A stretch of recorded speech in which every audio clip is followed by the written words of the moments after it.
Hello, today we Hi, are guys. talking about the secret to easy meal plans that make sense. We have discovered that people make meal planning way too complicated. Mhm. I mean, it's absolutely bizarre how complicated people make it. I mean, there are whole programs. You can buy boxes of meal plans. You can buy planners of meal plans. And how many people actually use them? So today we are going to be talking about an easy way to make meal plans. This video is brought to you by our Dining on a Dime cookbooks, guys. 35% off right now for our St. Patrick's Day sale. That's volume 1 and volume 2. You can eat better, spend less without breaking the bank at the grocery store. And let me tell you, people tell us all the time, I used your book and I saved hundreds of dollars. Gluten-free, dairy-free edition is our green run. And then, of course, our undated planners, guys, are 10% off. Also, just got them back in stock. 400 pages, 365-day planner. Well, it's 366, actually, to help you get organized and you don't lose any days. You can start right now. All right, Mom, go for it. Oh, don't you love it when she does that? Okay. If you guys have questions, put them in the comments and we will pull them. I get my stack of notes out, so we'll make it less complicated. So I've got all these notes. But the thing is, Tara's right. I've found over the years that that's what happens with so many things, whether it's trying to organize or clean or save money, do a budget. It always seems like we make things way more complicated now than it has to be. People they didn't always have these complicated different plans and stuff to get up and clean each day. They just got up and did what had to be done. And we don't do that anymore. And you did the dishes because you're supposed to do the dishes. Yeah, you just did those things where you just had to do them. And so I tried every one of those meal planning type things. When I first was married, I was going to be, right on target. And I would spend 45 minutes to an hour making one of those plans where you have on Monday, I'm going to have this. And I would write out about, I'd do breakfast, I'd do lunch, I would do dinner. I don't think I've spent 45 minutes meal planning my entire life. Oh, I did. And I did all of them, and I did it for the whole week. And I tell you, by day 2, it was completely messed up, because what happens with these things is that my life was so different than normal people's, because my husband worked at home. And I never knew from one day to the next what I would be doing. With him working at home, he would come up, I would plan on fried chicken with gravy, maybe homemade rolls, mashed potatoes. That was on my menu for that day. And he'd come up and say, I need to run up to Topeka for parts. You want to come with me? And it's an hour-and-a-half drive away. We would arrive back home, and it would be 45 minutes when we got home that I had to cook a dinner, get the kids dressed, myself dressed, and us be headed over the church for something. So how in the world was I going to do that fried chicken with gravy and mashed potatoes? It wouldn't work. And so that day was shot. Well, the next day I'd planned on maybe hot dogs, and I was home all day long. I could have made a nice big meal that day, because I had plenty of time. Those meal plans never worked for me. And so I'm going to give you a way to do it today where no matter what your family size is, no matter if you both work, if you've got teenagers, if you have little kids, you can adapt this to you. All these other menu things, they say you've got to do it this way, and you got to do it, in a certain order and all this. And it doesn't necessarily work for your family. You have to have something that works for you, that you can adapt for your lifestyle. Anna, thank you for the $10. She wants to know, is it midnight yet? Oh, she loved Anna. that video. Everyone loved Mike and I's midnight video. And just for all of you that know, the definition of noon is 12 p.m. and the definition of midnight is 12 a.m. I'm just going to leave it at that. They'll use the $10 to go in for counseling, okay? We'll just so I finally, after a couple of years struggling, till I was in tears with this crazy menu planning and spending lots of time. I could have fixed 20 meals just about by the time I struggled and got upset over these. I came up with a way to do it that has worked. I've now done this for like 45 years at least. and it works so well for me. And you can adapt it and adjust it. Before I give you this, so there's two things, and this is going to be the first I give you, but there's two main secrets to meal planning that'll make fixing dinner in the evening so much easier. Because why do we want a meal plan? Actually, meal plan, my definition of meal planning is, what in the world am I going to have for supper tonight? That's about what it amounts to. That's what we all think. And we think if we had this meal plan, we'll have it all. It'll just magically appear at the dinner, but it doesn't work that way. And so this is the first of two things that I'm going to show you that helped me so much. And I made this up today, so excuse all the scribbling because I didn't take time to write it out really fancy or anything like that. But I wrote this down, and I made this first page up in 5 minutes. This is main dish menus for 1 month, and it took me 5 minutes to write this out. What I did was I took and I wrote down all the different main dishes that I usually fed my family or I would eat on here. And this is just part of them, but I got the main ones done. And why I did that, and it took me 5 minutes and I never have to write it again. That's what's so good about this. With meal planning, where they have you do it every week or even every 2 weeks, you've got to sit down for that 45 minutes or an hour every couple of weeks to have to struggle and do this. You pull out the cookbooks, you get your recipe cards out, and there you sit writing all this down. You don't have to do that anymore. You do this one time. Like I said, it took me 5 minutes. Now, if you're a new cook and you're just starting out, it may take you the first time a little bit longer, of course, to do this, and I'm sure it will. But once you get this written up, then it's finished. You can add to it if you want sometime, but it's just a matter of writing down one little main course thing, and that's all you have to do. You don't have to every week update it, change it, or fix it. Now, I've got 15 on each side of this. That means I have 30 meals on here, and that's for a whole month. So you won't repeat any of these things until, but once a month is all you'll have them. Okay, Tony's asking, are cookbooks on sale? Yes, Dining on a Dime cookbooks, 35% off right now for our St. Patrick's Day sale, Volume 1, Volume 2, and our gluten-free, dairy-free edition are on sale for 35% off. And if you guys need ideas just to get started, let me just show you here real quick. We have menu plans in the book, okay? Yeah, we do have just regular menu So we have if you need ideas, we have all these pages using the recipe. We have it by pork, beef, chicken, meatless, breakfast, lunch ideas, all sorted. So that if you need ideas, you can just go there and look and think, oh, that sounds good. So you can look on there and see. That's what I was going to say. When you get ready to do these, how do you get the ideas to do them? And we have them in the book, and we have them on the website. Type in menus. You would be so surprised at what you'll find when you type in menus on our website. We've got pages of stuff.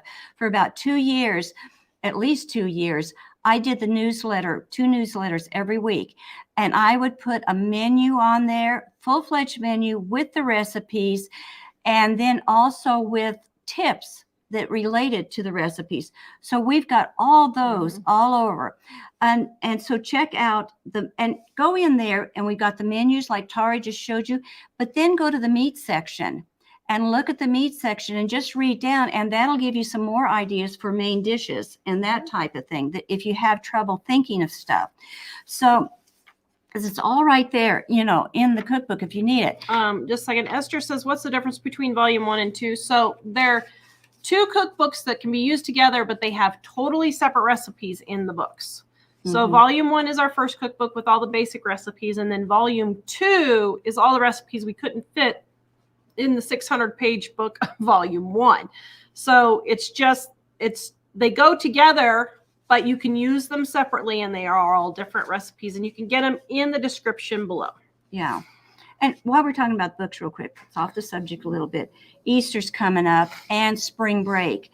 And we don't mention, but we have a kids chapter in there where we have tons of things like Easter eggs, Easter eggs, slime, Bubble, Play-Doh, bath, bath paints bubbles and stuff, and bath paints. Yeah. So if you've got kids, don't forget to check your books out, because we've got all kinds of stuff for kids in there, in that. Yeah. So, all right, what I did was I took I use a 3-ring binder, because that way I can move the pages around if I want to or need to. I wrote main dishes, and I'm going to just read down some of these and explain them as I go and how I do this. You won't be able to see it. I'll hold it up here. Can they see it? Is it in focus? Yeah. Okay. So if you need to and you want more, oops, it's not focusing. Pull back. It's white, so it's not going to focus. It's not That's focused. fine. Just Okay. wait. You can just read it. So I'll read it, but if you need to go back when this is over and you want to write some of these down, you can go back and re-listen to the tape, afterwards, because I'm going to read these kind of fast because we got a lot to go through, and give you ideas. So you may have to listen to this video over, again. But anyway, this is how I have listed on mine. No particular order. And you can make them as simple or as complicated. I do 1 page, nothing else. You can make and do a page of summer recipes and then do a page of winter recipes. You could do a page that I have all the roast beef menus or recipes, that you use, or hamburger. If you put hamburger on there and then you list all your hamburger recipes. You could put ham. You could do that. I just keep mine simple with the 1 page with 2 sides. So whichever you want, whatever's going to work for you. You may not have summer where you live, so you have to have all winter. And I feel like we don't live in a place where there's summer now. I'm not sure if summer's ever coming back to us again. So, or you may live, in a summer climate like Arizona all the time, and you need nothing but summer. Wait till you guys see the tomorrow's video. Oh, wow. Yeah. You'll snow. realize why we think summer is never coming again. So, adapt this. Don't think I don't need to lead you by the hand. You can think and do this. They do need you to lead them by the hand. That's the problem. No, I have more I have more confidence in you guys. You can do this. I get the emails and the comments, so I know. But you have to start thinking and figuring. I don't know if you have babies. I don't know. It's going to make a difference how easy or hard your menus are. It's going to, if you have tiny babies and toddlers, if you have teenagers that you have to do school activities and you're going a lot, all these things have to be adapted to your lifestyle. It's not hard to adapt them. Just pick and choose what will work for you.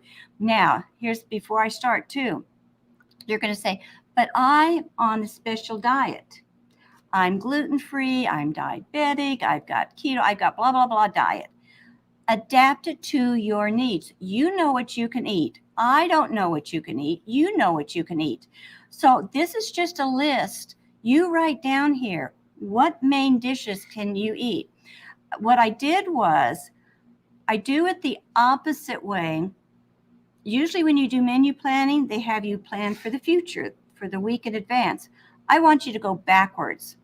I want you to take 1 to 2 weeks and write down every time you eat. I want you to write down what you had that night. It'll take you 2 seconds to write that main dish down that you have. Even if you're going out to eat, you don't need to change anything if you don't want to right away. Just for 1 to 2 weeks, write down what you ate. If you guys go out to dinner, you write down what each person ordered, their main dish that they ordered when you went to dinner. Whatever you eat that night. If you cook, if you go to fast foods, did you have hamburger and fries? Write that down. And that'll give you kind of an idea of the types of things you eat and get you started and get the juices, going. Then you can, after you do that for a week or 2, however you want, then you can drag out, like the book, where we have our menu plans or in the meat section, and kind of read through that, and you can start adding to it.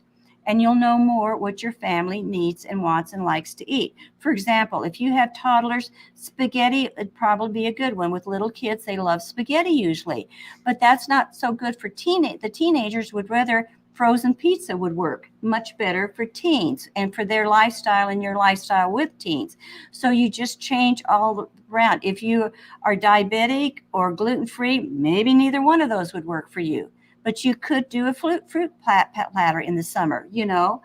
And so you adapt it for what you need. And these are just part of the menus. I have so many more. I couldn't get, you know, I didn't take time to write them down. I've got mine all memorized now, so I don't have to as much. But here we go. This is main dishes. And I've got, well, since they can't read it, I guess I'll just read it. I've got lasagna, spaghetti, tacos, roast. Now, I've got roast just written here. I know when I write down roast, that means automatically in my mind, I'm going to put a roast in the oven with potatoes, just washed, clean potatoes, not even peeled, and carrots. That's my meal. Voila, I've got a whole meal there. And even like with spaghetti, that's almost a whole meal there. I know to add garlic toast. You can write that down if you need to when you first start doing this. It's really simple. But because I'm going to have roast now, in my mind, when I'm filling out my menu plan, I'm thinking, I could, if I have leftovers, I can have barbecue beef sandwiches with those leftovers. So that could be like the next day. I also could have hot roast beef sandwiches, beef and barley soup or beef barley soup. And those things like the hot roast beef sandwiches and the barley soup, the meat's getting less and less. The barley soup needs just a few little pieces of meat. So that's why I did it in that order, because I know if I have a lot of roast, I'll do the main roast. If I have still a bit of roast left, I can do the barbecue beef. And then when I get down to the beef and barley, I know I'm almost out. Now, another thing, I'm going to talk about this a little bit more on my second point, but you don't have to eat all of these 4 days in a row. You can take part of that. I usually would take about half the roast and eat it for a couple of days on it with the barbecue beef, the hot roast beef sandwiches. The rest of it I would put in the freezer, and I'll explain that in a minute how I did that. Am I totally confusing everybody? Yeah. So then I go on down, I throw in a roast chicken. And because I know I have roast chicken, I have leftovers, so I'll have chicken and noodles. Once again, only a little tiny bit of chicken is all you need. I have chicken quesadilla. You can have that without much chicken. Chicken noodle soup. If you have quite a bit of chicken, you could grind it up and have chicken salad, you know, at some point. So for something different, chicken barley soup. I can have barbecue chicken, and I've already gone through the first page. I've got 15 meals now I just mentioned, and it took me no time at all just to write those down once I got started. I have oven roasted chicken, peachy pork chops, baked ham. With the leftover ham, I can take and one night the next night maybe have fry up the ham slices and take and add, baked potato with that, salad or a vegetable, and I've got a full meal. It's not complicated cooking. The ham's already cooked. Well, just fried up a little bit. And so it doesn't take a whole lot. Oh, and this section is don't forget to have breakfast for dinner. Families love this for some reason, and moms feel guilty about doing this. I don't know why. Because with some of the little leftover ham, I'll maybe have one piece of leftover ham. So what I do is I chop that up, put it in with scrambled eggs, and that would feed a family of 4. You can have pancakes, French toast, ham salad sandwiches, sour cream enchiladas, stacked enchiladas, chicken enchiladas, cereal. Don't feel guilty if you're sick and you have to feed the family cereal. Thanks, Mother. You just totally ruined our entire business. Well, it gets better. You can feed them hot dogs too. That's next on the list. You really shot us in the foot with that one. I know. And hamburgers. I've got hamburger casserole. I've got barbecue meatballs, cheeseburger rolls, pizza, and chili. All of these are so easy. And I'm going to tell you, just to make you see how easy these meals are that you can fix at home. And some of them, 10 to 15 minutes is all it takes. The chili if I've already got the hamburger cooked, I will take and pull out that hamburger out of the freezer, dump 2 cans of tomato soup in a pot with a little bit of water, some spices, let it simmer all day. I've got chili. I've got supper. I can do this chili up in 5 minutes and get it all fixed and ready to go and just simmer. So this meal planning doesn't, and now I've got this. So I can, if I come in tired, like when we ran to Topeka and I was exhausted, instead of going to my meal plans with my that I was supposed to have that day, I'll just run in the house. I'll look down the list really quick and I say, oh, hot dogs. That day, maybe even cereal, but I see hot dogs. I have hot dogs in the fridge, and so I'll take them out. And even if I don't have hot dog buns, we'll roll them up in a piece of bread, and I'll throw some chips on a plate, slice up some fruit, throw a bunch of grapes there or something, and I've got a meal in just a couple of minutes. If I'm having a slow day, an easy day, I would maybe take and put the roast in with the potatoes and the carrots. And even that's not complicated. How long does it take to throw a roast in? You can, 2 minutes. Yeah, to wash the potatoes and throw it all in there together. It's very, very simple. So I just go down the meal and figure out what kind of a day I've had that day and which one of these on the list. Sometimes I will do it the night before just to take some meat out. If I take chicken out and I have plenty of time that day, the day's going really well, I'll maybe have the fried chicken with mashed potatoes and gravy. If it's not going real well, then I'll maybe just throw it in a pan and roast it, which would be much simpler, and have, maybe boiled potatoes or something, or mashed potatoes with it, something a little bit easier. So Mike, grab the Menus on a Dime ebook set, please, and put the link in there for them. So guys, we have our Menus on a Dime ebook set. It's 50% off right now, only $7.50, but we've got quick and easy menus on a dime, menus from dining on a dime using the recipes in our book, and then plan ahead leftovers. So our plan ahead leftovers is we aren't eating leftovers. No. We are cooking for the next meal. Yeah. And so, and using food that's, so don't think of it as leftovers. Think of it as you're saving your time for the next meals coming up. Yeah. See, like with the chicken barley soup, your family wouldn't know that that was the roasted chicken that you had the day before. A lot of people say, well, my husband would never eat leftovers. Well, don't tell them they're leftovers. Well, they have no way of knowing they're leftovers. It's just, you how just do you know? pre-cooked your meal. If you make a chicken quesadilla from the chicken that was left over from the night before, they don't know that that's a leftover. So once again, that's kind of an excuse, not to have to do the cooking and stuff, or to save money on top of that. What kind of cereal would you use for dinner? Elizabeth wants to know. Whatever cereal you want to eat. Captain Frosted Crunch. Captain Crunch. I don't care.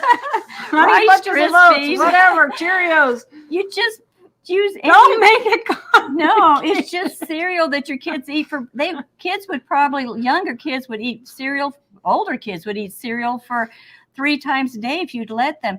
Don't panic and think, well, that's a breakfast food. It's not a breakfast food. You can feed them on a slow day. When we got sick, we lived off of cereal because we couldn't even hardly stand up, let alone cook anything, So no, it's fine. Then I have another page, and I put salads on this page. I only have one page with the salads. And so I write down there tossed salads, sliced cucumbers and sliced tomatoes, fruit salad, broccoli, cauliflower salad, pea and cheese salad, strawberry and spinach salad, sliced oranges, coleslaw, cottage cheese. I kind of put cottage cheese in there. That could go in for a salad or in with the sides. Cantaloupe, watermelon, a relish dish. A relish dish is where you put carrot sticks and celery and green peppers and just slice a few of those things up and put, on a platter for everybody to pick off of for like a salad, except you don't have to do all the tons of chopping and stuff like that. One thing good is when you come home from the grocery store, if you get carrot sticks, celery, radishes, peppers, if you get them all cleaned up and sliced and put in a container and store in there, when mealtime comes and you're trying to slap something on the table, you've got carrots and celery already clean and radishes and peppers. You could just cut a couple of those up in a tossed salad. That saves you so much time if you do little things like having that. Music Matt says if she layers her cereal with yogurt, it looks really posh. There you go. That's good. And and it's guilt-free then when you put the yogurt on it, isn't it? But then I was going to talk about this because my next one is Jell-O. I'm just going downhill. I can tell. You got to get over the health. Well, here Linda says, Captain Crunch, we try to eat healthy. Well, this show isn't the one for you then. No, it's not, because you know what? Be careful on Stop being a food the snob. healthy thing.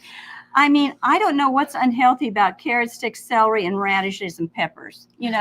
That's why Well, I say. she was saying the Captain Crunch, but still. But what I'm saying is, nobody heard me at the very beginning when I said adapt it to your lifestyle. You won't have cereal then on your, on your main thing. You won't have cereal there because you're not going to die if you eat cereal either. No, you won't. You won't. But that's why I'm saying I knew good and well as soon as I read some of this stuff, I was going to have the, all the special diets and the health. So that's why I say this should be adapted to what you eat. You know what you eat. That's why meal plans that you go with other people where you have to list certain things, you lock yourself in. Where this, you adapt to yours. Sorry, I got you off the Jell-O. We're back at Jell-O. A valid salad is Jell-O. Now, I don't know if I would put Jell-O in the salad category as more than the dessert category, but you know what? They used to put vegetables in Jell-O years ago. That was the still rage ain't a in salad. The 50s. If it's covered in sugar, it's not a salad, but that's fine. But I had fruit salad on here too, and here's one. I have glorified rice, which if you have a cup of rice left over, people often don't know what to do with a half a cup or a cup of rice because it won't serve a whole family of 4 or more. So what I would do is I would take a can of fruit cocktail, the rice, and stir it in with Cool Whip.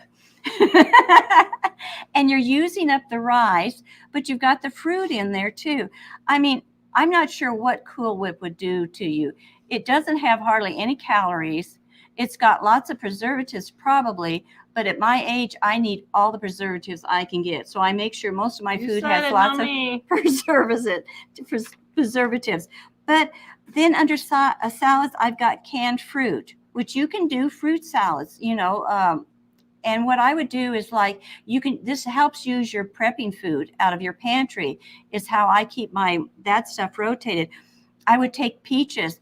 Do you know if you put a canned peach in a cute little dessert bowl with juice on it, your family will think they're getting something really cool. Do you think you're getting something cool, dear, when you get peaches in a dessert bowl? In a cute, pretty dessert, all fancy. They feel like it's something extra special.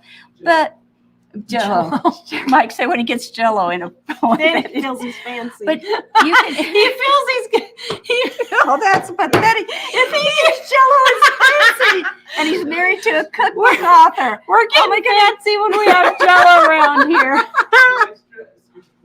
With an extra scoop of Cool Whip. Oh, dear. But, now you got me off my list. Who do I blame, Michael or you? But anyway, with the peaches, you can take and put it in there and sprinkle some cinnamon and sugar on top of it. And it looks pretty like it's something extra. Or just putting it in a big bowl. Tara's great-grandma used to come up with the fastest meals, and she'd do stuff like that. She'd pour canned fruit into a bowl, and it would look like you were getting something really cool. My canned pears, I take the canned pears out, and I'll take a spoon and take a little scoop of cream cheese and put on the top in the center hole of the half pear. And then I would sprinkle it with some cheese on top. And it seems weird, but it's really good. Yeah. Actually, you can even dining. I think we may have put that in. I don't know which. I know it's on the website. By the way, guys, 35% off right now. Our cookbooks, volume 1, volume 2, and then the green one is gluten-free, dairy-free for our Saving of the Green sale. Link is in the description below and in the comments. Lay it on a piece of lettuce, your pear on a piece of lettuce, something like that. The cottage cheese. Gina says her mother-in-law's doctor told her Cool Whip was raising her cholesterol. There is no way Cool Whip is raising your mother-in-law's cholesterol. That is absolutely ridiculous. Yeah, that's kind of strange. My word. You can tell if you look at the food. That is so stupid. Just look at the nutrition facts. There's nothing but in air it. in It's Cool just Whip. air. Is what it is Oh my mostly. goodness, what a stupid doctor. I'm sorry, but my word. She needs to find a different doctor. That's ridiculous. Yeah. I've had I'm sorry. cholesterol problems and I've never had a doctor tell me. My Cool. doctor, of course, my cholesterol problems wasn't related to my food. And you need to be careful because I was told by a doctor that I changed my whole diet for 6 months. I ate nothing but fresh berries picked out of the garden, hand-picked fresh each morning, oatmeal, all tuna. I had cans of tuna after tuna. By the way, hand-picked out of my garden, not mom's. And that's all I ate for 6 months. My cholesterol went up and my weight went up when I did that. And I then got another doctor. And after I struggled, I was exercising my buns off at that period. I mean, I walked the runway, which was a mile, twice a day. Mom used to live next to the airport. Yeah, I lived next to the airport. So I knew I was walking a mile. An airport that had an airplane once a day, by the way, for those of you wondering. Well, in the winter, we didn't have them at all. Yeah. And that's when I walked, a lot too. But, Cool Whip is a chemical substitute for whipped cream, and it is very delicious and cheap. Yummy. And buy it because it's good. Yeah, it's really, and it can't do a lot of anything to you. But when I went to another doctor, he said it's genetic. I could eat myself blue in the face, the most perfect food in the world, and my cholesterol will not go down. And it did. It went up with healthy food. And so I started eating my menus like this again, and it went down finally. So after I went back to my normal eating. So be careful on some of that stuff. You might get a second opinion, and see. But anyway, so that's a salad. So now I have a main dish page. You can pick off something. You can write a salad page to pick something off. And then I have my third page is sides. And under sides, I put anything left, a whole variety of stuff that could probably go over to salads, some of them, but I just wrote it in sides real quick. I've got mashed potatoes, boiled potatoes, baked potatoes, potato pancakes, hash browns, country fries, tater tots, potato salad, sweet potatoes, rice, macaroni and cheese. There's about 13 things I just mentioned. So if you use just one of these things every day, you now have a side for 2 weeks of the month, just before you have to repeat any of them. So you see how quick you write those things down? I'll go to my main page and think, oh, I'm going to have barbecue chicken down here. So I'll take and add baked potatoes to my barbecue chicken because I cook my chicken in the oven. So I'll put the baked potatoes in the oven and do both of them at the same time. All that I had to do is look here and see barbecue chicken and look down my list of sides, and I picked out baked potato. I could have put mac and cheese with the barbecue chicken, whatever I happen to have on hand in my pantry or in my fridge too helps. Then I've got corn on the cob, green beans, peas, broccoli, cauliflower, applesauce. You can have some kinds of rolls, cornbread, something like that for my sides. And so you just make these lists up. If you want healthy things, then put your healthy foods on here. Don't kind of get sidetracked worrying about the healthy part, and you don't get the menus made up. Oh dear. Let me know when you're done because we're going to talk about the Cool Whip. Oh dear. Well, the next is desserts. So okay, let's go back to Cool Whip for a moment here, people. All right, everyone, guys, seriously, you have got to stop believing everything your doctors tell you and everything the nutritionists are telling you. Let me jump in for a second. When she talks about not believing everything your doctors tell you, I've gone to 2 or 3 doctors now. I've changed doctors because I move so often. And Tara went, and she was supposed to be on bed rest. The doctor said, you cannot get off that bed for anything but to use the bathroom. And you stay on bed rest when she was expecting. And he said, no exercise whatsoever. And I was in the room with her. I never went to the doctor with her except that one time for some weird reason. But I went and I heard him say this. He left the room. He said, I got some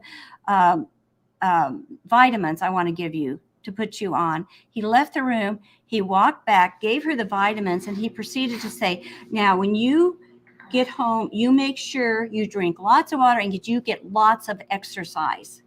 He said that immediately to her after he just told her she had to have bed rest. And I thought something was weird when he did that. So when I got a new doctor, he said, now you drink plenty of water. And he went through this, get lots of exercise, blah, blah, blah, blah, blah, blah. I said, do you know, I read the study on that 8 glasses of water a day, 8 ounces of 8 glasses of water a day. And I said, that is not true. Everything I read was not true. I said, is it true or is it not true that you have to drink 8 ounces of water? And he got a funny look on his face and he said, well, he said, no, he said, it isn't true. You don't need to drink that much water. He said, I said, then why do you say that to me every time I come in or to patients? He said, because it's called a placebo effect. He said, so many people now are on the internet and they've got it set in their minds that certain things are true. And he said, if I want them to keep coming to me to look at them when they have something wrong, I tell them these things. And I thought, this can't be true. So when I got another doctor, I asked him the same thing and he told me the exact same thing. So be very careful that you're not getting a placebo effect, that if the doctor can tell you're crazy about exercising, you're crazy about eating healthy or whatever, he's going to adapt his conversation to you. Now, go ahead. Okay, but we need to talk some facts here. And we're going to give you some facts about Cool Whip. Oh my word. All you people hollering about how bad Cool Whip is for you and how the fat is bad for you. Okay, I'm sitting here looking at the Cool Whip ingredients and the container at the moment. It has 2 tablespoons. So we're talking like that much Cool Whip. 25 calories. Big whoop-de-ding. It has 2 grams of sugar. Do you know how much sugar that is? A half a teaspoon. A half a teaspoon of sugar. It has 1.5 grams of fat. All of you hollering about fat, 1 teaspoon is 5 grams. That is 1/5 of a teaspoon of oil. You have, for Cool Whip to make any significant change in your health, you would literally have to sit down and eat 50 tubs of Cool Whip a day for that to make any sort of significant change in your diet. It has, once again, we go back to this time and time again, but you have got to just stop stuffing your face with so much food. Well, just stop stuffing your face. Well, Cool Whip there's nothing wrong with eating some Jell-O and Cool Whip for dessert. It gives you the sweet taste. It's cheap. It's easy. It's yummy. And you know what? The stress that you get from worrying about this, my goodness, is going to be worse on you than actually eating a couple of scoops of Cool Whip. It really is. The stress worrying about every bite of food you put in your mouth. I'm not kidding. You'd have to eat tubs of Cool Whip for it to do anything. Well, in the same way, I did a research on honey the other day, and it showed that people don't realize I won't touch sugar, is what they say. I won't touch sugar. I eat honey, but I'm not going to touch sugar because it's so sugar is so much worse for me. It really is, and it has more calories. And I watch people that are doing this, and they're taking the honey container and they're squeezing the honey in their cup of tea because it's so much healthier for them to have that honey. And they're squeezing the honey in the tea and stirring it. Do you know honey has more calories? Not a whole lot more, but it does have more calories than sugar in it.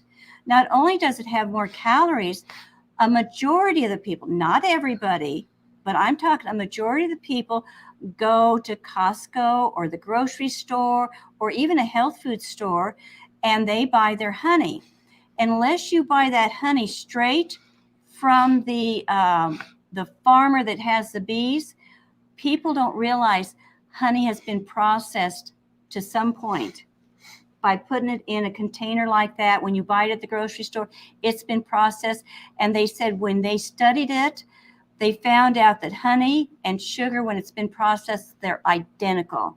You can't tell them apart except for honey having more calories. So you've got to study this stuff for yourself. Don't just take what so-and-so said. Don't even take what your doctor says. Go home and do the research.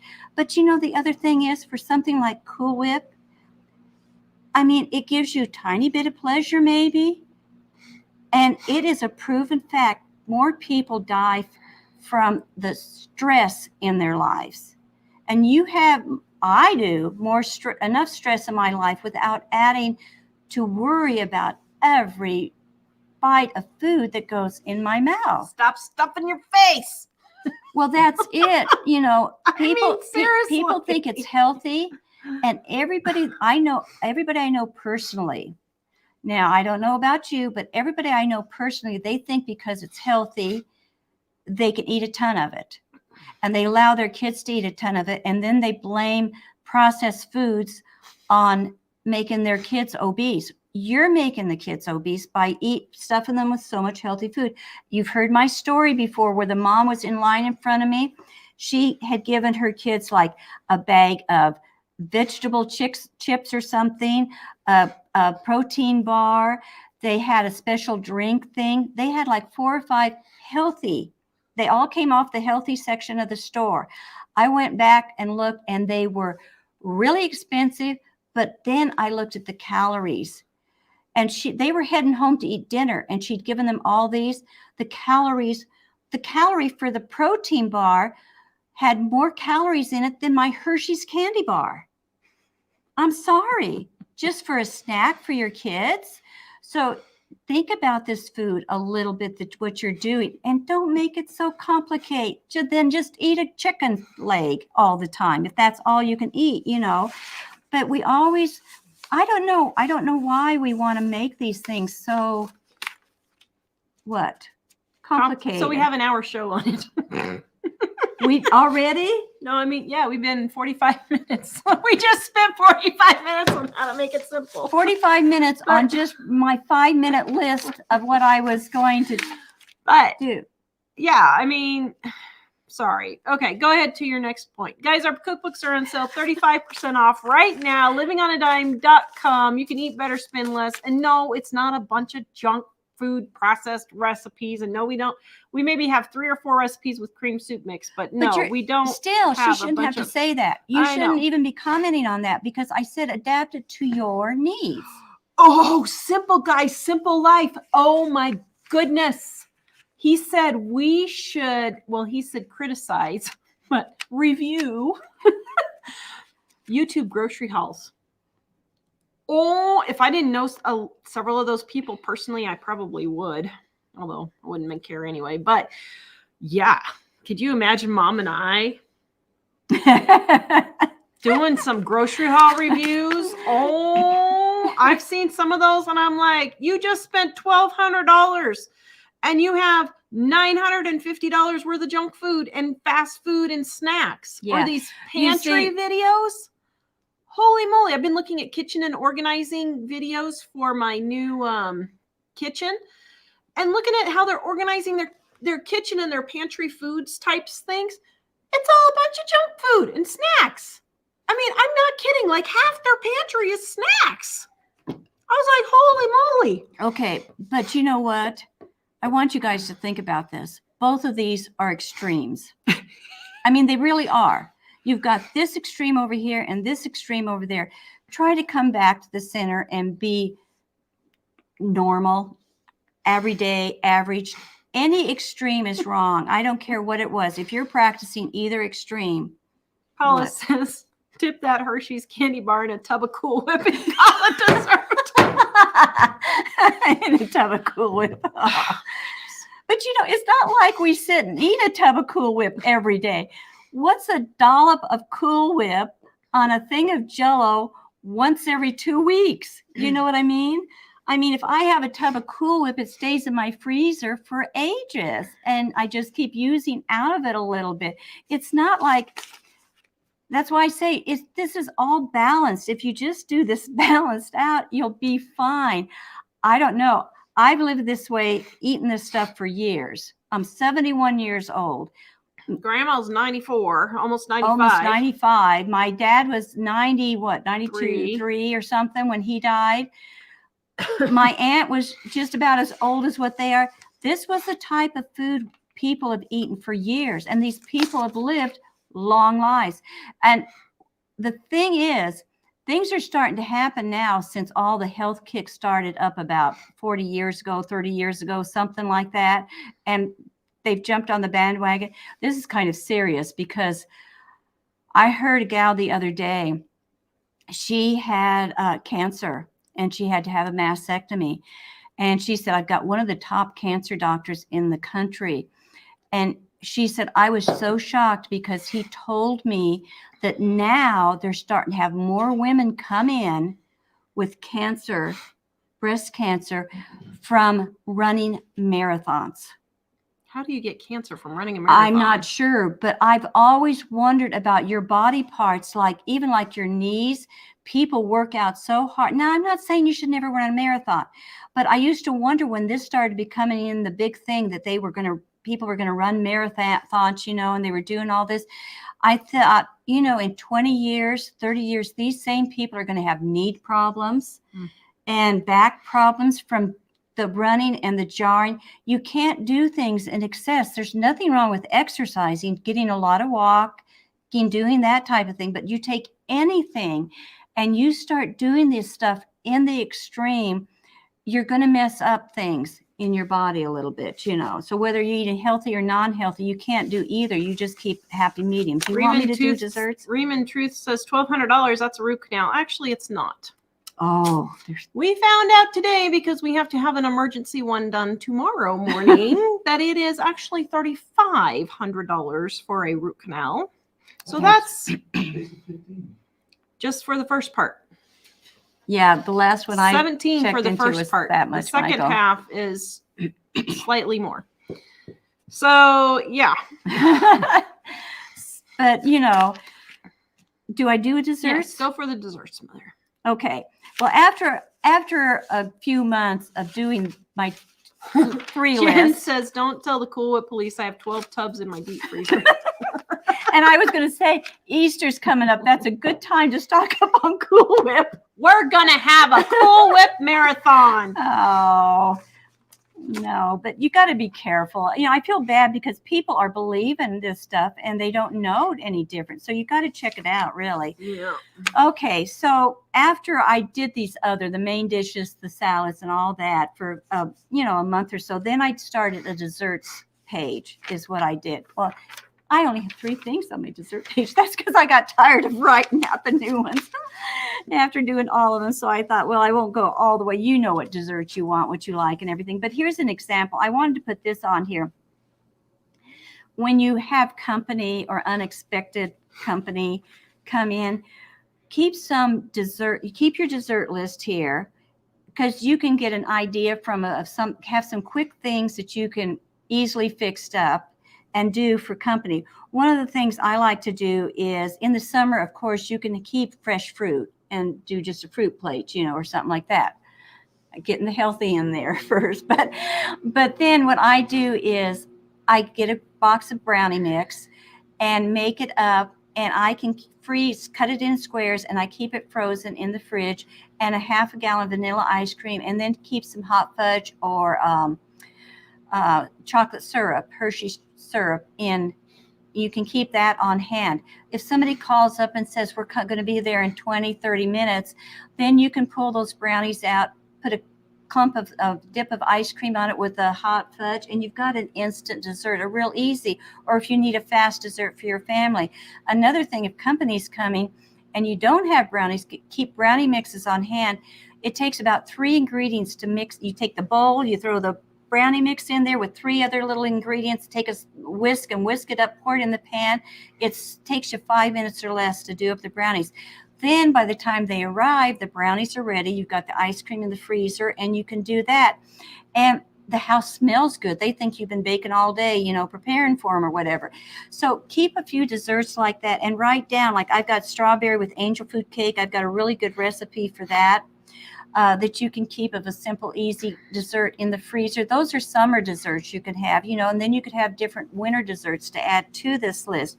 But that is one thing, is keep your pantry stocked up with a few things that you'll always have. And so to go along with the ads, you can check what's on sale this week. And if you see chicken's on sale, and you can just go to your main dish and you can think, okay, chicken's on sale this week. I will, you know, I've got my chicken list right here of what I can use it for, or for anything else that goes on sale this week. Now, that's the first thing, to try to make your menu planning easier. It sounds complicated because I was giving you a lot of information, but basically you sit down and write main dishes. Start out with 10.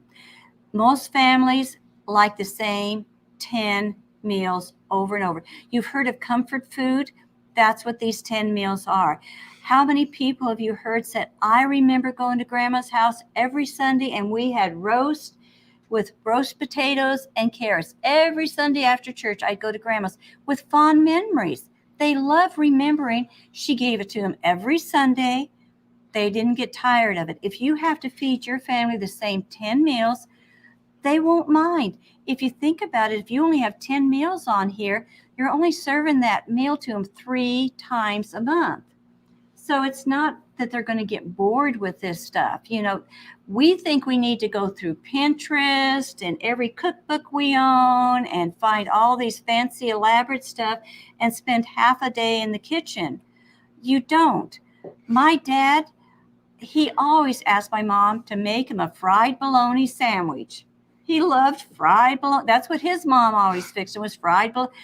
Make it easy on yourself. You're making it harder than what it needs to be. Now, the second thing for meal planning that we've talked about in the past, Tara's mentioned, and that is I don't like to do monthly cooking where you fix a full meal and put it in a freezer bag and freeze 30 days worth of, freezer bags.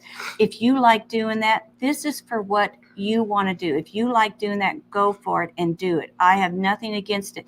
It wore me out to try to do meals like that. It just exhausted me way more. And I didn't do a lot of crock pot cooking either. They just didn't work for me. So instead of doing that, I kind of compromised. And what I'll do is I cook up my meat, which is so much easier for me to take a package of hamburger and cook it up. And Tara's talked about this before. I would put them in the little plastic bags, the portion size that I need. If you need a half a pound for your family, then get cheapy baggies or whatever. If you can even use like hamburger plastic bags that bread comes in or hamburger buns come in. You can use those types of bags if you don't want to even buy the baggies. But just put what portion size you usually use for your family in a baggie, a cheapy baggie, and then put all of those inside a quart-sized bag. Now, I vacuum seal mine because I have a vacuum sealer, is what I do. So all these menus, the spaghetti, you pull out your package of hamburger and you throw it in with the spaghetti sauce. If you want to use canned, that's fine. I use tomato soup. Throw it in with the spaghetti sauce. You didn't have to dirty a pan. There's no cleanup because the hamburger's already cooked. When I make a roast, like I said, half the roast would be for that meal that night. The other part of it, I won't use all of it for one meal. So I would use that half would be for that night, the next night, and maybe a third night of barbecue beef sandwiches, beef barley soup or something like that. Then the other half, while I'm cleaning up the kitchen from when I bake that roast that evening, I will just take and crumble it. It takes me 5, maybe 10 minutes to crumble the other half of that roast into baggies and toss them in the freezer. So then I have roast to pull out whenever I need it. If I make up extra chicken, when I roast the chicken, I'll put in some extra pieces. Those get thrown into the freezer. So now, not only do I have a simple list of things, I can go down and I've already got the meat, which usually takes the longest to cook. I've got the meat already. If I want chicken quesadillas, I'll get my little bag of chicken, already cooked chicken, out of the freezer and make up my quesadillas. Takes 5 minutes. That's why these meals can be so quick and so fast. And you won't, when you come home from work, it won't be so bad. If you forget to take the chicken out that morning, you can zap it in the microwave. I would usually try to think about maybe, okay, it's going to be a busy day tomorrow, so I'm going to pull my chicken out of the freezer. And if it turns out not to be a busy day, then I can use the chicken in maybe a little more complicated meal, like the chicken and noodles or something, although that's not really that complicated, just boiling the noodles. But you know what I mean. You can adapt this list very well if you have that meat cooked up. You don't need to cook it all in one day. It's just as you cook up some chicken, add a little extra. As you do the roast, get an extra big roast to cook, when it's on sale. And that type of thing. Do we have questions? I don't know. Do we have questions, Mike? Did everybody leave? Huh? Everybody's gone. He sent me some. There's Somebody asked me where I got my towel that I got when we were in England. So that was one of my nifty gifties to myself. Barbara wants to know, do we have a good recipe for coleslaw? Yes. Yes. Oh, everybody loves our Dining on a Dime cookbook right here, volume 1. It's also on our website, livingonadime.com. On the website. It is very really delicious. good. And you know what's good with coleslaw? Like I have hamburgers on here. If you don't have hamburger buns, just put the hamburger patties on a plate and a scoop of coleslaw. Oh my goodness. It's so good on that hamburger. Sweet Barks and Berries says she just ordered volume 1 today. Thank you. That's you. The red one right here. Bonnie, I don't have CFS, but sometimes I get brain fog and was wondering if baking soda and water works as well as Alka-Seltzer. Yes, it does. I use about a half a cup of water with about a half a teaspoon to a teaspoon of baking soda. It doesn't really matter. Just get it in your system. Chelsea's mom, we meal plan over the weekend. We discuss what's in the freezer and what we feel like eating. Pick 2 or 3 meals from things we have on hand. Belinda says I have meals that we might want to have during the week, although don't set them for certain days. That's what we do. That's real. Those are both good ways to do. Yeah. Our bud Kathy appreciates our videos and agrees that I just get done what needs to be done and never meal plan. Yep. Mm-hmm. Connie, we made rice 2 days ago, leftover rice and fried rice tonight. Yep. Yeah, that's a way to do it. Part of the reason these have helped when you have the brain fog, when you just can't think or you're just exhausted from work, these help doing that. Just Vicky says truth. I really do eat the same type of meals over and over. Yep. Mm-hmm. Linda, hello from South Carolina. I learned so much from y'all. Love watching your videos. Truly, thankfully, because of your generosity and putting your books on sale, I have 3. Yay!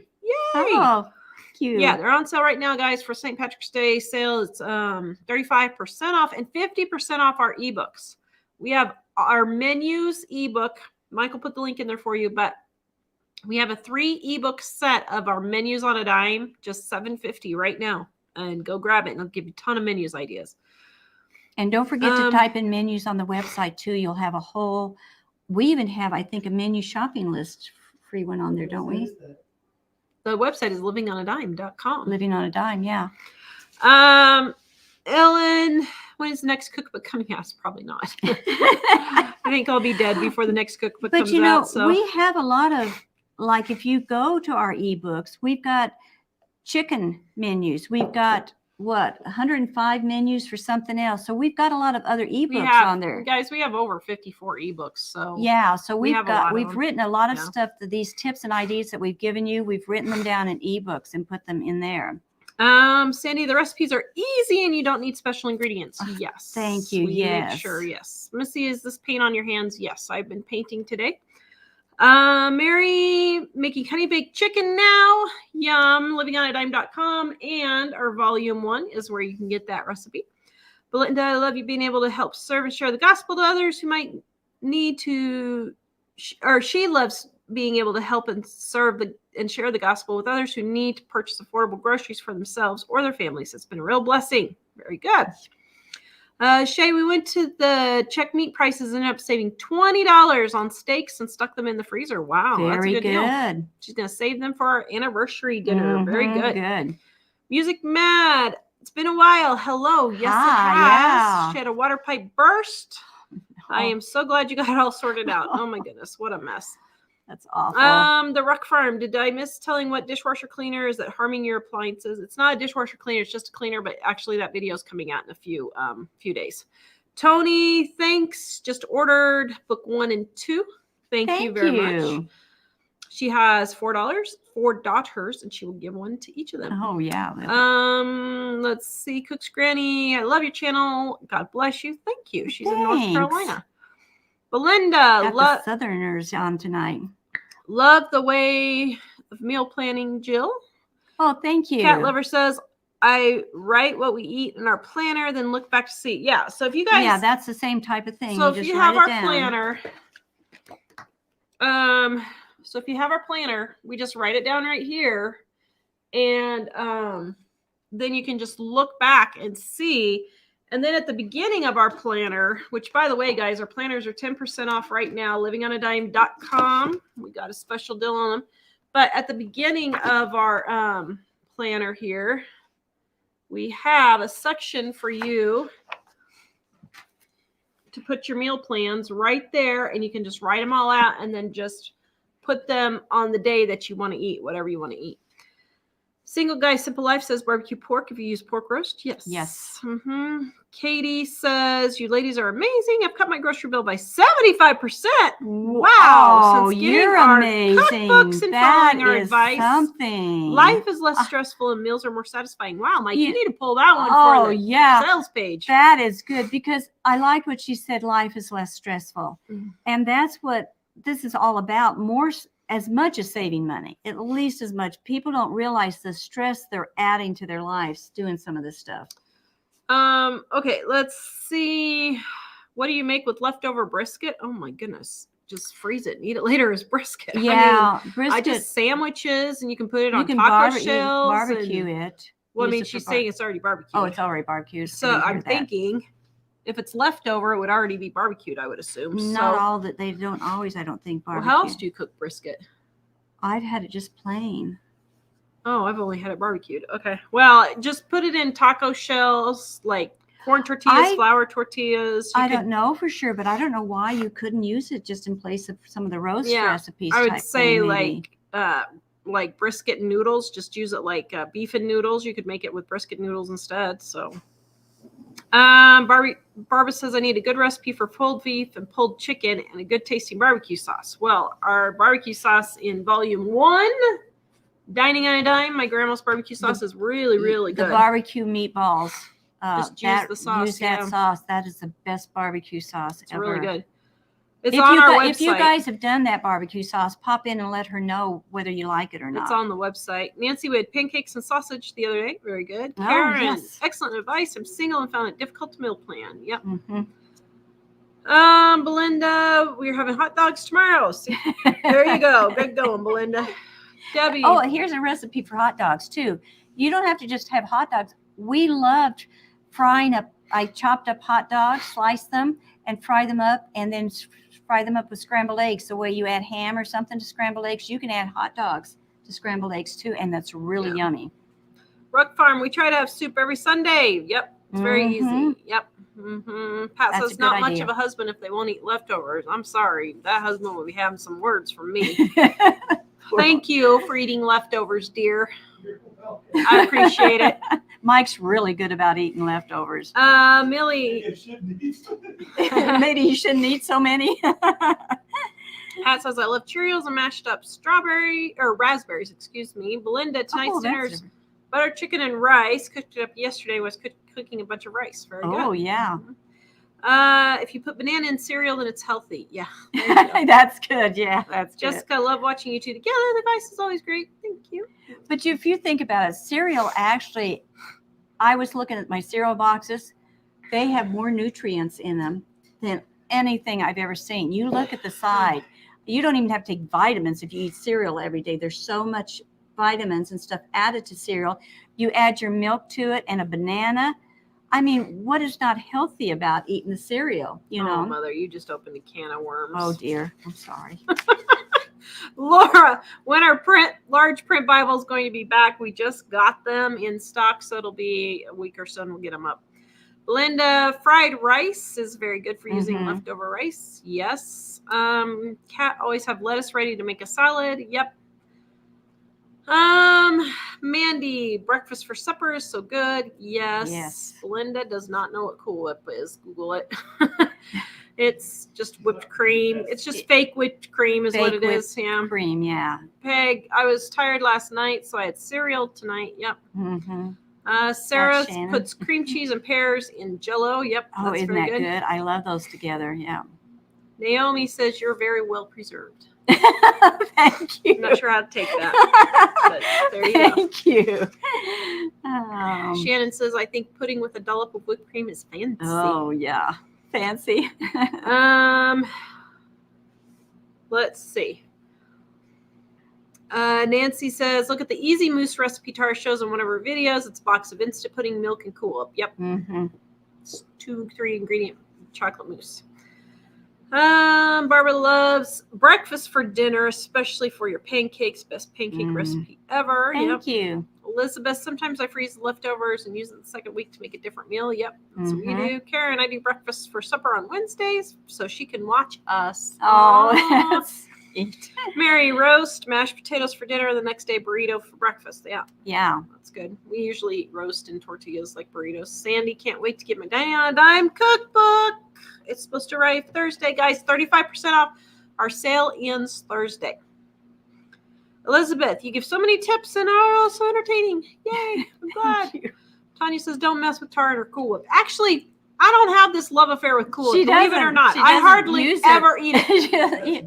That's Mike that loves the Cool Whip. What irritates me is when people state as facts that Cool Whip is nothing but a bunch of chemicals that's going to kill you. I'm sorry. Eating an entire tub of Cool Whip every day is not going to hurt you. Now, I probably wouldn't suggest it. It might make you sick to your stomach from just eating too much air. But, Mike says it doesn't. Mike so says he it knows. doesn't. So, He knows. so we don't have to worry. But my goodness, an entire tub of Cool Whip is probably, if you ate an entire tub of Cool Whip, it's probably, well, let's see. Do I still have the calories up here? It is probably, if you take, okay, hold on. Let me just see here. 38 times 25. An entire tub of Cool Whip is 950 calories, which is basically one bowl of ice cream. Yes, it is. 38 servings, and there's 25 calories. So it's 950 servings or so. That's basically a bowl of ice cream for people who eat one bowl of ice cream.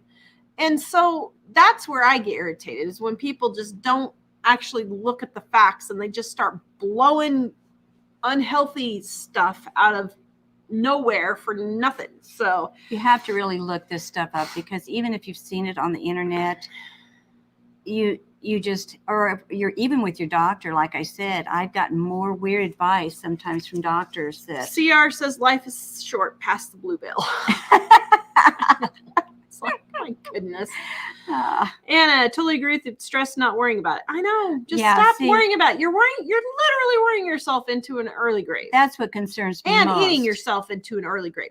Stop worrying about it and stop stuffing your face. That's going to be my new apron. Stop stuffing your face.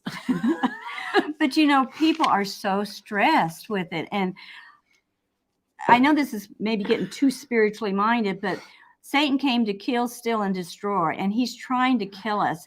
And I think this is a subtle way of him doing it, starting all this stuff, the chaos and the stress that comes with our food now is just, there's something wrong with it. There's something strange, because I've been before the healthy stuff started. I lived before then, and I'm living now with it. And no different. People are a lot worse off off. now. It's worse. And I You're feel not so getting sad healthier. for people because they're making their lives miserable worrying about this stuff so much. Valerie keeps applesauce in small tubs in the freezer. Yep. Mhm. Elizabeth says shank ham is 79 cents a pound this week. Think it'll go any lower than this for Easter? Probably not. That's When's Easter? pretty good, like in 2 weeks. Oh, in 2 weeks. Usually So, about 2 weeks before the that's holidays when they start pretty doing. good. And even if it goes down to 69 cents, you're not out but $1 or something. So I wouldn't worry about it. I would say go ahead and get it. But In case if you're on the border, you could get 1 or 2. And then maybe if it goes lower, then you can get another extra 1 or 2. Lynn says she's going to have to go to the store and get some Cool Whip now. I never in my whole life had whipped cream. I didn't like whipped cream. It was the real cream whipped. Now I'll eat whipped cream any day over Cool Whip. But no, I don't like whipped cream at all. And so for years, I never let whipped cream touch my lips. And they came out with Cool Whip, and it was like, oh, it was so good. I loved it. So I'm weird because I prefer the Cool Whip over the whipped cream. Yeah. Mary said, Mary, about your love offer, email me editor@livingonadime.com and I can tell you how you can do that. Or sort of, yeah. Well, I didn't want it. Yeah. Okay, I'm out of questions, Mike. So, does anyone else have a sudden urge to run for Cool Whip? Oh, it just drives me nuts because I went to a conference one time for my soap making. For those of you who don't know, I used to make soap. And anyway, I went to a soap conference and there was a chemistry professor. He was from Stanford, right? I think it was Stanford. And he was like the big wig. He's really big in the soaping world. And I asked him if he'd be on camera. He said, nope, I don't want to get crucified. But I asked him this question and I said, okay, are all these chemicals and pesticides that everybody's spraying on all their foods and everything, is this really killing everybody as much as they say they are? He said, nope. He said, the stress of everyone worrying about it is killing them off 1,000 times more than the pesticide would even be thinking about starting to harm them. And he said, my mother is 84 years old and she's been eating pesticides her whole life and she's in great condition. He said, I would tell my mother to eat all of it she wants because she's fine. She eats all the Cool Whip and everything. And he said, it just amounts to people are just eating too much food. They are just eating too much food. And eating too much healthy food too. They don't realize that the healthy food has calories in it. And that's always kind of concerned me because they keep saying we're eating healthier now, but we're getting heavier. We have more problems with obesity. That's because nobody understands that there's calories in healthy food. And in your face. Well, you think, well, these are healthy chips, so I can eat a bag or 2 a day, because they're healthy for me. And that's the mentality that I've seen with people that do eat healthy. Not everybody, but the majority. Problem is Americans have too much time on their hands. The problem is they do not actually have to physically work for their food anymore. They do not have to worry about where they're going to get their food anymore because even the most poor in America has way more food than a huge section of the world. And so Americans just don't have enough,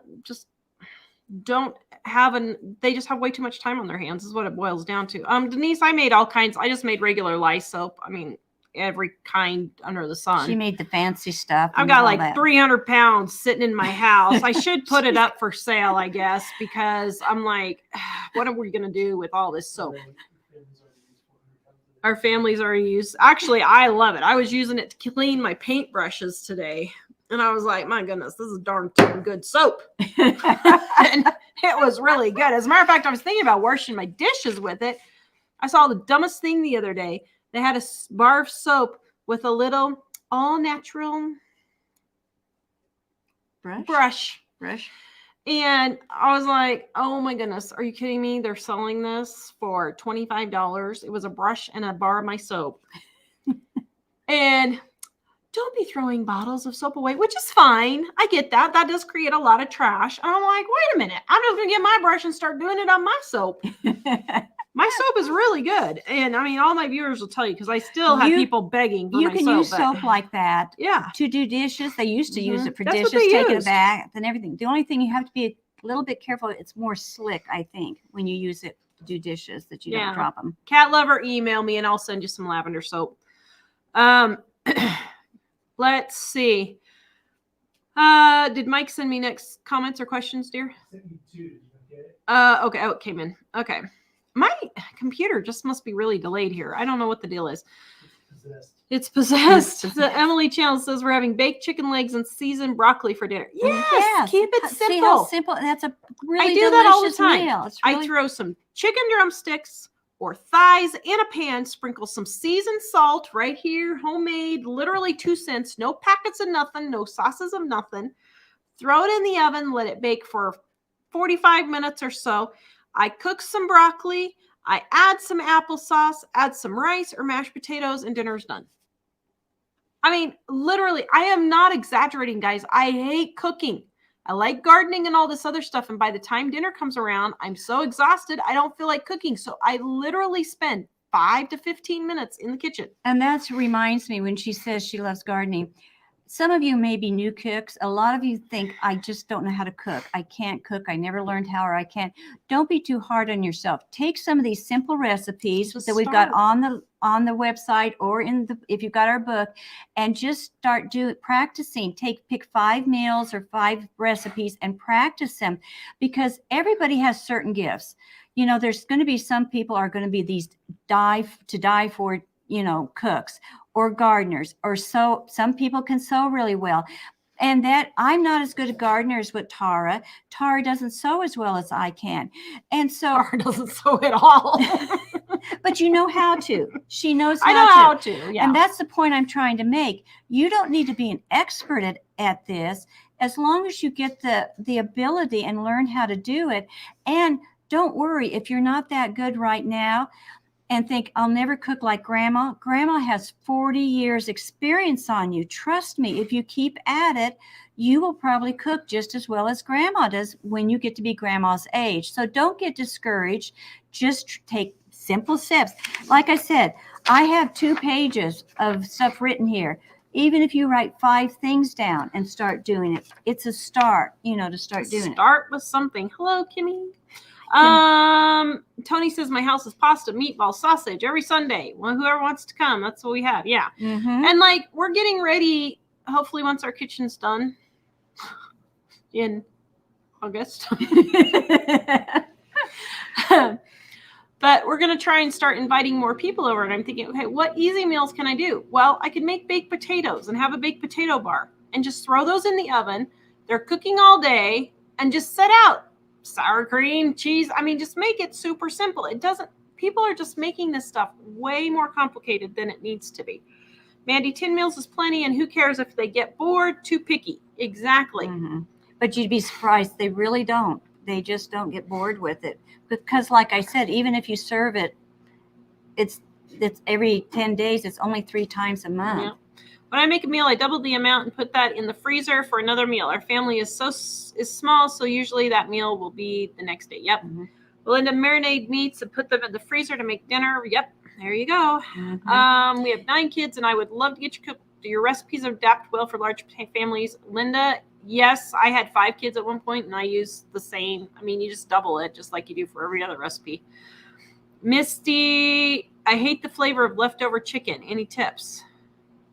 Yeah, if you cook it like with barbecue sauce, make it in barbecue beef sandwiches, that will totally, change the flavor of it. If you do it like that, if you put it in like the barley soup and with seasonings, it won't taste the same. Yeah. CR, the Spanish pot roast is in volume 1 on our Dining on a Dime cookbook, 35% off right now, and our ebooks are 50% off. Mandy, leftover chicken, just mix it up. Make chicken salad or pizza. Yep. Mm-hmm. Dining with Cool Whip, best served at midnight. There you go, Mandy. Oh, chicken salad. What I do with when I want chicken salad, when I have extra chicken that I cooked up and I'm going to use it for chicken salad, I will grind it in my meat grinder and not put the mayonnaise or anything on it. Just grind it up, and I put it in packages in the freezer. And then when I want chicken salad, I just pull it out, and then add all the stuff to it to make it. Mike will put our newsletter sign up. Mike, can you put that in, please? Right now, the link for that. We have tons of recipes, guys. Twice a week, we send out a newsletter, and we have tons and tons of recipes that we share in our newsletter to give you more ideas on what to cook. Robin, you've mentioned peach glazed chicken several times. Actually, it's the peachy pork chops, but you can use it on chicken. I have apricot in the fridge, but no peach. Yes, that would work. That just would work fine. really good. Yes, really good. Becky Ann says we're treasure box of information. Thank you. Thanks. And I don't know what this name is, but they say brisket nachos are great. Oh, that would Brisket be tacos. Good. There you Mhm. go. Denise, we have brisket plain. There Well, you you guys go. have some good ideas. Mary used my quick recipe for turnovers. That's from my Super Easy Recipes channel. I have another YouTube channel for recipes. As soon as my kitchen's done, I'm going to start doing more cooking videos. This morning she made biscuit turnovers, cherry pie fillings. Her husband loved them. Very good. Kimberly made dinner out of the pantry today. I Very cook a good. small canned ham and slice it up. Apparently, I am a racist, a sexist, and what was the other word? Racist, sexist, and classist. Because I have a pantry and I cook out of it now. I think maybe that should be tomorrow's video. Can you imagine Tara having something to say about I'm gonna that? pass tomorrow. I'll stay home tomorrow. Wow, Tara just might have something to say about that, apparently. Beth, I did what you're suggesting with turkey last fall. Yep, very good. She's using it now. Yeah, Good. I should make some turkey. I haven't made that for a while. Does frozen cooked meat taste good? Yeah. Yeah, it does. It tastes fine. Yeah. Now, it's just as good as anything else you put in the freezer. I like to vacuum seal my meat all the time and stuff, but yeah, it's just what doesn't taste good is when you mix it. Sometimes pastas and different eggy stuff and things can get kind of rubbery or the mushy, or it changes the texture, but meat usually stays just like when you cook it. I shall not be I shall not be moved. I really had a hard day at work.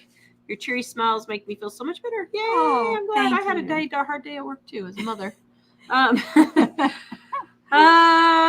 Let's see. We like to buy our family a pack of ribeye steaks and cut them in half and freeze them in baggies. Good way to stretch the meat. Very good, Connie.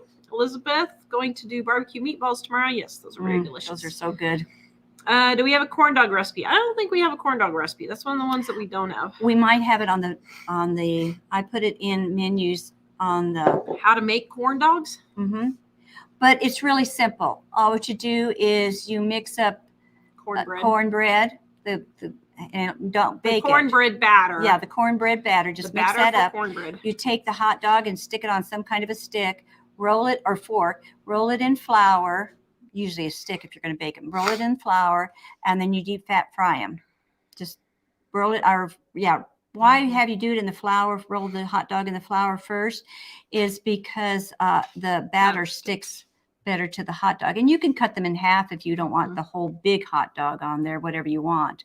Or make them even little tiny things too. Becky said, when my mom was bedbound in hospice, I always made her Jell-O with Cool Whip. It was refreshing. Yep. Dee Dee, I'm so glad to be here. Just got in from work. What a present surprise. Yay! There's something about Jell-O for children, and I think a lot of guys too, is when they were sick, as they get older, their moms fed them Jell-O a lot when they didn't feel good. And so it's a comfort, kind of like a comfort food type thing. Ruth says, Rich crackers. I'm 71. I remember my dad crumbling up Ritz into a small glass of milk and eating them with a spoon. Oh, wow. My grandma ate soda crackers. I think they did that during the Depression. They would do soda crackers with milk. Barbara, is putting turnips in homemade chicken vegetable soup? Is what? I have no idea what. I don't know, Barbara. Do you put turnips in chicken vegetable soup? I mean, I guess you can. Oh, yeah, you can. Cooked turnips, yeah. They used to I've never had it that way, but I guess. If you like cooked turnips, huh? If you like cooked turnips, it's just like any other vegetable. You can put it in the vegetable Stephanie Joe soup. says, who doesn't have a pantry these days? It's like food insurance. I know. Oh, my goodness. I'm going to have to do a video on that. Can you see Tara? Oh my goodness. Bring that professor on. I'm going to have her on live. There's a professor that said that about Yeah, it. in Chicago. That explains everything, doesn't it? No offense, Chicago Because people. heaven forbid Chicago take responsibility for themselves. Melinda, wish we had cool up in Australia. I'm sorry. Yeah, I never thought about you guys. Not a lot of places don't have it because it's pretty common here now. Cheryl made my green chili recipe right here and into burritos, baking dish and extra green chilies on top because I'm debt free. She used the entire 8-ounce block of Monterey Jack cheese. That is not frugal, but that is delicious. Good. Starting to brown. My family loves it. Yeah, I'd love anything with 8 ounces of cheese on top. Now, it doesn't the green chili have pork in it? Pork or chicken. So that's another use for the pork. Somebody was asking about the Yeah. pork, what to do with leftover pork and stuff. Mhm. That's good for the pork. Val says she enjoys listening to our videos. We pass on such good information. Well, thank you. You guys have some good ideas too. We love getting your Belinda, ideas. would you ever make soap again? I don't know. I have all my stuff over here and I even have the tables and everything ready. I would like to make soap again, but I don't know. I don't know if I will. Well, since we've moved here, it just seems like we've been doing one major project after another. We haven't been able to keep up. So things just haven't, settled down. I don't feel like I've even settled in or anything. You definitely Because you haven't. refuse to unpack your boxes, mother. I got them unpacked. There's just You nothing can't left. settle in if your boxes aren't unpacked. I just don't have anything else to unpack. Belinda, oh yeah, sorry, I answered that one. Kimberly, I have to order my goat milk soap from Bin Company. Tara, if you get back in the soap game, you would buy it in a second. Actually, I have a ton of goat milk soap. Kimberly, email me and I'll make you a deal. I don't need 300 pounds of goat milk soap sitting in my house. Even if the apocalypse happens, there's going to be some clean zombies, but still. Crystal, I want to make soap. Go check out my How to Make Soap for Beginners e-course. It is 50% off right now. Mike, can you put the link in there for Crystal? And I have a whole e-course. I also have How to Make Soap, my YouTube channel, How to Make Soap. I haven't posted on there lately, but I have a ton of videos for you. Yes, I mean, it's still Mike going has strong. a YouTube channel too. So Mike, put that How to Make Soap YouTube channel, please, for her. Also, Lacey, we toss leftover meat in with 3 cups of cooked rice and frozen vegetables. Yep. Mhm. Season it. Bread, biscuits. Yep. That's really Teresa, I good. downloaded volume 1 and then bought volume 2. Yay. Thank you. Thank you. Lisa says she loves having a pantry. Mhm. Patty says she made the bean goulash. That is so delicious. Now we've talked about it so much, I'm going to have to make that. It is super good, and it's one of those really easy recipes. Carrie, my girl, used to make homemade lye soap with wood ash and bacon grease. Yep. Actually, I have so much bacon grease. I was literally throwing it away. So I was like, you know what? Maybe I should just render it down and make some soap. And I was like, wait, I have like 500 pounds of lard I need to use up to make soap. So maybe I should just throw the bacon grease away and move on with life is what I decided. Carrie, do you have any money saving tips for buying all the oil scents and all the supplies for soap making? Nope. It's expensive. I mean, just the oils and stuff, just get them on sale. The fragrances, just wait until they have sales. Just sign up for the fragrance company's newsletters. And when they have sales, you could do it. Would be the best way. Elizabeth, I love all the recipes in the newsletter. Thank you. Thank you. Marlene cut up corned beef and took the potatoes from the corned beef and cut them up with onions and peppers. Yum, aroma. Let's see. Sorry, I'm sniffling, guys. I don't mean to. Oh, you know what happened to her the last video? She kept, her nose was running. Everybody was Remember worried how bad? sick I'm so she was sorry. and how horrible, and she kept blowing her nose. Tell them what you did. At So, the end, she said, "Oh, I my realized, goodness." so I have these extra strong menthol cough drops to keep me from coughing. I forgot menthol clears your nose. So I Loosens was up your loosening sinuses. my nose The whole through the time show, she was talking to you guys. trying to keep my cough down so I wouldn't cough. Wouldn't And disturb you guys with her coughing, and yet she was Yeah. sniffing instead. all right, let's see. Yeah, Millie says my grandma would fix soda crackers with butter for a snack. Yep, and peanut butter is really good, or cheese. All of those are really good and easy. Oh, okay. Everybody's going to have a heart attack. But what I love when I have chili is I mix equal portions of peanut butter, and white corn syrup. Yeah. I mixed them together and put them on soda crackers. And oh my, it's so good because the chili is so spicy and hot that the peanut butter and the corn syrup on the cracker kind of, is a good complement for the spicy stuff of the chili. Wanda says she made our vanilla wafers, yummarumo, and they came out delicious. So they turned out good. I should make some. That actually sounds kind of good. I have a gluten-free recipe in my gluten-free book for that too. Saltines and milk, bedtime snack for kids. There you go. Mm-hmm. Karen, what are some good basic recipes for teaching my 20-year-old son how to cook healthy meals? Well, just give him a Dining on a Dime cookbook. I'm serious. Well, but just start easy. It doesn't have to be complicated. Yeah. But and when we first started selling our book, we sold them at homeschooling conferences because so many people were using the book to help teach their kids for homeschooling how to cook, because the recipes are so simple and so easy. And we've got a lot of simple ones on the website too. What? I'll never forget the vanilla lady at the I homeschool know, the conference. vanilla lady at the conference. So we just got to tell you the story. Yeah, the vanilla lady is just, If you're a Christian, don't be be big nice. butthead. Be nice, people. Try to be nice. Don't have a good testimony. This lady at the homeschool conference, Miss Prissy wearing her dress and her bun in the back of her head, Which we don't mind if you wear. which is fine. But she was your typical homeschool mom that was just really snooty about it. Well, sorry. You homeschool for a while. I She homeschool, homeschooled but for a while. you know the mom I'm talking about who knows everything.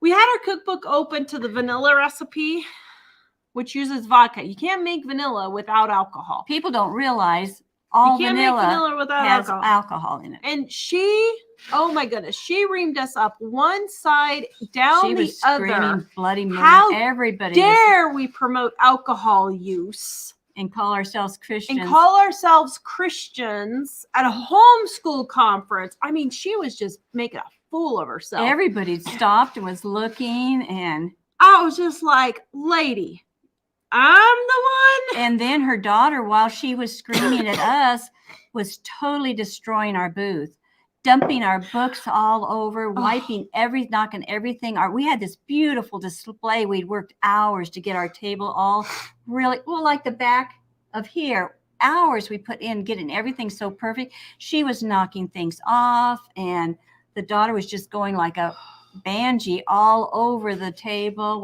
or mom was streaming like a banshee while the Listen, daughter was doing If it. you wear a skirt and have your hair in a bun, I have no problem with that. I do that myself. Well, I don't always wear a skirt, but I have my hair in a bun. I get that. I'm just giving you the visual picture. But so I'm not trying to be offensive. I'm sorry. I was just trying to give a visual picture of this lady, because everybody knows the ladies you're talking about.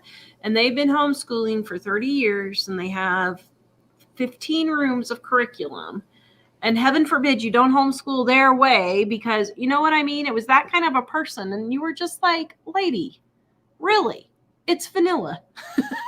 She was causing It's worse of a vanilla. testimony than any of our vanilla recipe. But everybody was so nice. And these were people that weren't, some of them I don't think were Christians, in the booths around us. And when she left, they were so nice, helping us try to pick our stuff up. And I thought, look at the difference, how sad that is, So homeschool mama says, I'm thinking about using your material for teaching a small homeschool co-op. Is that okay? Yes. Sorry. Listen. And who was it said, Tay said, oh, that would have tested my Christian testimony real quick. You can tell it tested my Christian testimony. And this was 24 years ago. No, it was 20 years ago. This was 20 years ago. And it still tests my Christian testimony.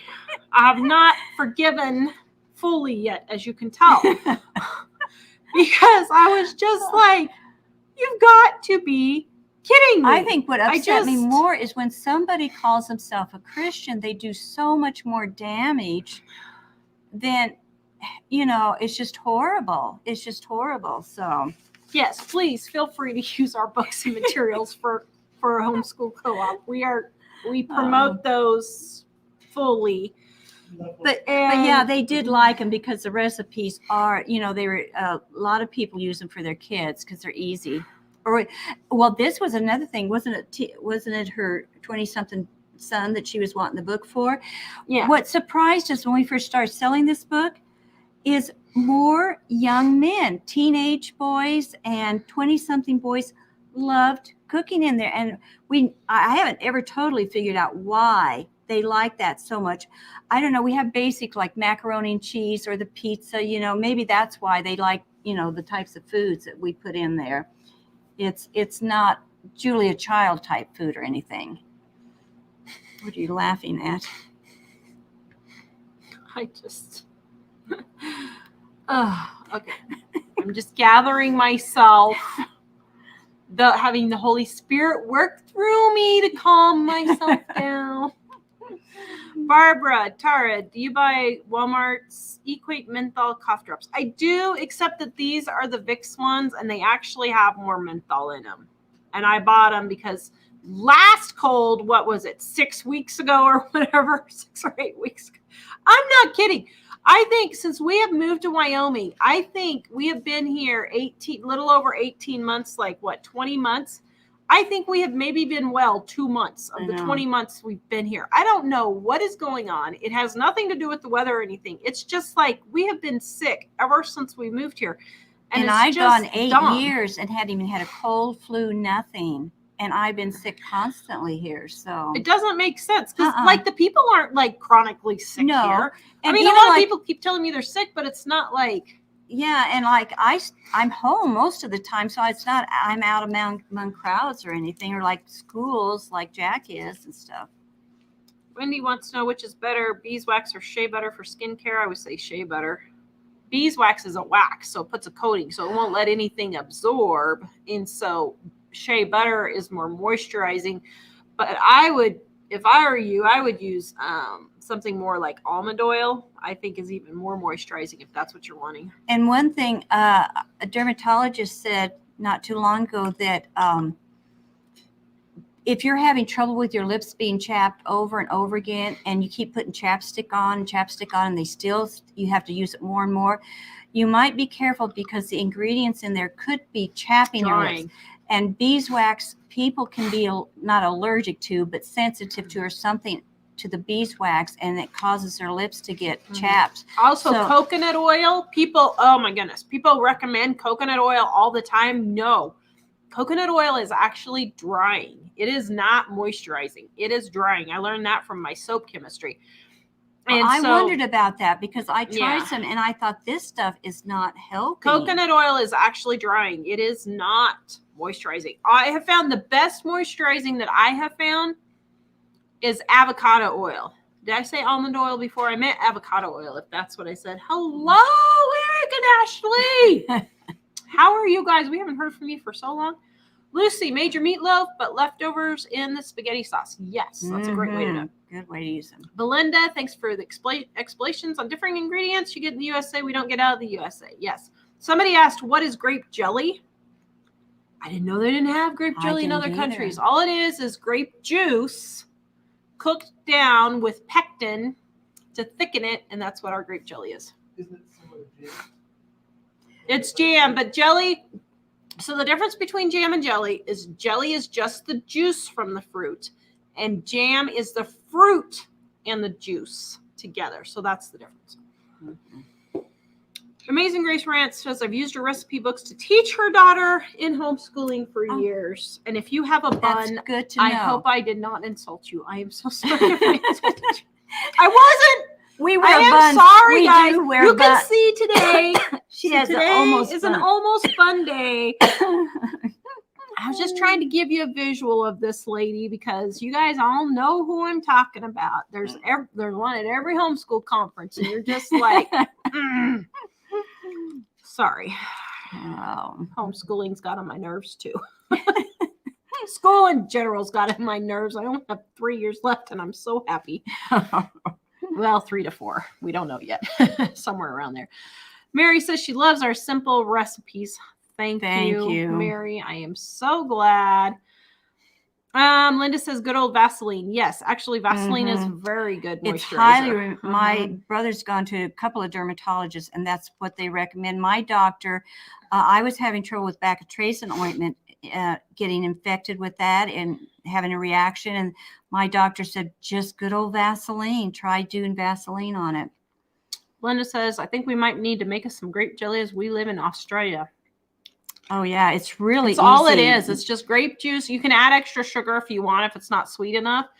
And I usually add sugar. pectin. I'm assuming you have pectin in Australia. I would think so.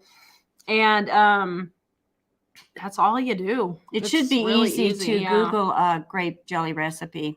And it's an easy jelly. It's easier.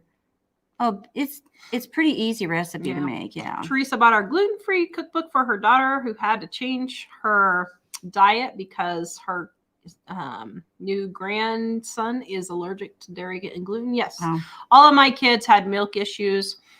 I did not cut out milk when I was nursing my kids, but I should have. I learned about my dairy problem later, but I ended up having to put all my kids on soy formula after like 4 or 5 months because they just couldn't do it. And then I didn't know that dairy was a problem.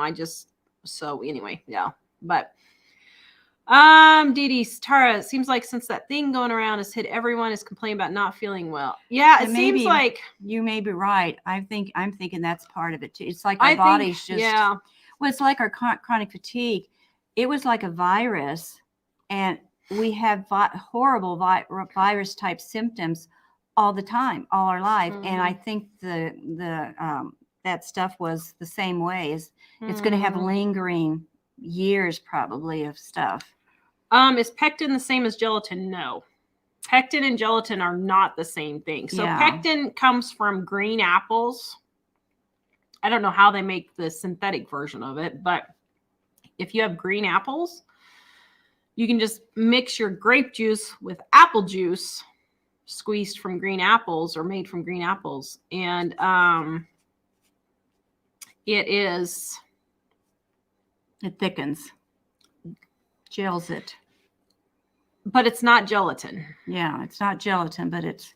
I don't know. You'll have to Google it and see what is pectin in Australia. I don't know. What is pectin in Australia? Pectin is a natural product that can be found in the cell wall of plants. It's used for gelling, thickening, stabilizing. There's a whole thing in Australia, the Melbourne Food Depot. Melbourne Food Depot. Yeah, it's just called pectin in Australia. Mm-hmm. Yeah, it's just pectin in Australia. So it's the same thing. You might even be able to find it at a grocery store. It would be in with canning jars in the canning jar area in a grocery store. Yeah. And Wendy, I saw a video of you making moisturizing bar with your son. Now I can't find it. Yeah. Are you wanting a recipe for that? If that's what you're wanting, go type in lotion bar, livingonadime.com on our search, and you'll find that recipe there. It is also in our Dining on a Dime Cookbook Volume 1. 35% off right now, guys, for all of our cookbooks. And our 400-page, 366-day planner is 10% off. And then all of our ebooks are 50% off right now. Our menu plans, everything. We do have toiletries in there, like the lotion bar. Cleaners. Yep. We have chapters on all those things, how to make your own homemade cleaners and toiletries and things. Visit us at livingonadime.com, guys. We will see you guys tomorrow. And Bye, guys. I might see you tomorrow. Bye-bye. Have a good night.